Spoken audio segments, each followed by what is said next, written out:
নমস্কাৰ দৰ্শকসকল, থাম্বনেইলত অসমৰ প্ৰতিখন জিলাৰ নাম দিম।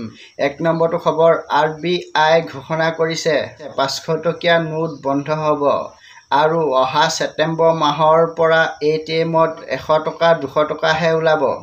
২ নম্বৰটো খবৰ, এজন অসম আৰক্ষী গুটখা খাই মৃত্যু হ'ল। ঘৰ ৰঙিয়া, চাকৰি কৰে কাছাৰত। ১ পেকেট গুটখা মুখত ঢালি দিওঁতেই উশাহ নলীত সোমাই যোৱাৰ বাবে মৃত্যু হ'ল। ৩ নম্বৰটো খবৰ, মুখ্যমন্ত্ৰী হিমন্ত বিশ্ব শৰ্মাৰ ঘোষণা, শ্ৰদ্ধাঞ্জলি আঁচনিৰ জৰিয়তে অসমৰ বাহিৰত থাকি পঢ়া ছাত্ৰ-ছাত্ৰীৰ মৃত্যু হ'লে আৰু অসমৰ বাহিৰত কৰ্মৰত যুৱক-যুৱতীৰ মৃত্যু হ'লে অসম চৰকাৰে তেওঁলোকৰ মৃত্যু দেহ অসমলৈ ঘূৰাই আনিব। ১১২ নম্বৰত ফোন কৰিলে এই সুবিধা পাব।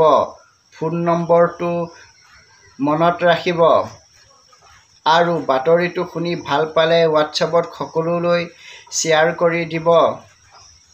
৪ নম্বৰটো খবৰ, PM কিষাণ আঁচনিৰ টকা পোৱা লাখ লাখ হিতাধিকাৰীৰ বাবে বহুত ভাল খবৰ। ২০২৫ চনৰ জুন মাহতে ২০ নং কিস্তি দুগুণ টকা সোমাব হিতাধিকাৰীসকলৰ বেংক একাউণ্টত, মানে ৪,০০০ টকাকৈ সোমাব। ৫ নম্বৰটো খবৰ, ২০২৬ চনৰ নিৰ্বাচনৰ বাবে BJP সাজু হৈছে আৰু সৰ্বানন্দ সোণোৱাল ডাঙৰীয়াই মন্তব্য কৰিছে। ২০২৬ত অসমত NDA নেতৃত্বাধীন BJP চৰকাৰ গঠন হোৱা নিশ্চিত। ৬ নম্বৰটো খবৰ, মধ্য অসমত ৰাতিপুৱা ভূমিকম্পৰ জোকাৰণি হয়।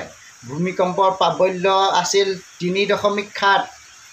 ৭ নম্বৰটো খবৰ, হিমন্ত বিশ্ব শৰ্মাৰ ডাঙৰ ঘোষণা, অহা ১ অক্টোবৰৰ পৰা ৰান্ধনীসকলৰ দৰমহা বৃদ্ধি হ'ব। ২,০০০ টকাকৈ দৰমহা পাব প্ৰতি মাহে মাহে। ৮ নম্বৰটো খবৰ, গৌৰৱ গগৈৰ মন্তব্য, অখিল গগৈ ডাঙৰীয়াই শুই উঠি কাক গালি পাৰিব কোনেও ক'ব নোৱাৰে। এদিন ক'ব কংগ্ৰেছৰ লগত মিত্ৰতা কৰিম আৰু এদিন ক'ব AIUDFৰ লগত মিত্ৰতা কৰিম।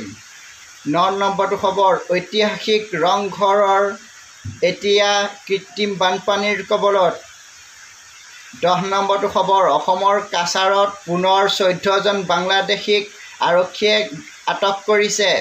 ১১ নম্বৰটো খবৰ, গুৱাহাটী চিটি চেণ্টাৰত প্ৰশাসনে নিষিদ্ধ কৰিলে মাংস।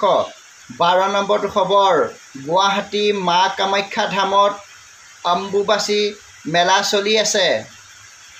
আজিলৈ বাতৰি ইমানেই আছিল।